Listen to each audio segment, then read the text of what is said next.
Kung ikaw ay mahilig sa cheese whiz na palaman pero bihira ka lang po makabili, kasi nga po alam naman natin na napakamahal po ng cheese whiz, diba? Syempre po kapag nag-go-grocery tayo at nagbabudget tayo ng pera, syempre naman po mas uunahin po natin yung ating pangunahing pangangailangan. So dito po, alam nyo po ba na napakadali lang palang gumawa ng cheese whiz at pwede nyo itong gawin sa inyong bahay at napakamura lang po na magagastos nyo dito. At dapat po talaga sa panahon ngayon ay marunong tayo maghihigpit ng pera at marunong po tayo mag-budget kasi nga po alam naman natin na napakamahal na nga po talaga ng mga bilihin. Kasi nga po, danas na danas ko yan nung nasa Pilipinas pa ako at nag-grocery ako. Sa totoo lang po, ay limited lang po yung mga nabibili ko. Yung pangangailangan lang po talaga ang dapat nang mabili sa grocery kasi nga po, ang mahal-mahal ng bilihin. Ay lalo na po siguro sa panahon ngayon. So dito nga po, yung ginamit ko ng mga ingredients, meron lang ako ditong cheese powder, evaporated milk, and meron din po ako ditong harina at saka quilt milk cheese. So yun lang po. So bali ito nga lang po yung gagamitin natin na ingredients sa paggawa ng homemade cheese whiz. So bali nga po, pinagsama ko lang yan sa isang kawali. Naglagay po ako dito ng isang tasa ng evaporated milk,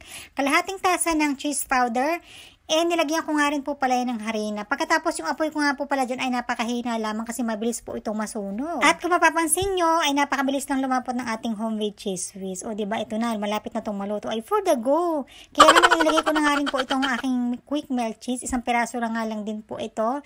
And then, hinalo-halo ko lang po ito ng mabuti syempre para mag-melt yung ating cheese. And habang hinahalo ko nga po pala ito, inabakabong, amoy talaga siyang cheese whiz mga mamsi, promise. At dito naman po, kayong gagawa syempre, kayo na po mag-a-adjust kung ano pa ba yung gusto nyo idagdag sa inyong cheese whiz na gagawin. So, pwede po kayong maglagay dito ng white pepper, asukal, asin. So, depende na po yan sa inyo kung gaano karami or ano ba yung lasa na gusto ninyo. So, kagandahan nga po dito kapag kayo yung gumawa, syempre kayo masusunod kung ano ba yung lasa na gusto ninyo, diba? Pagkatapos nga po yung hinango ko muna ito at nilagay ko muna dito sa isang maliit na lalagyan para ito atin ng matikman. For the go na ang kainan. Huwag po natin masyadong palalaputin yung ating cheese whiz kasi kapag ito po ay lumamig ay mas magiging malapot po ito. Dapat ay katamtaman lang yung pagkalapot niya.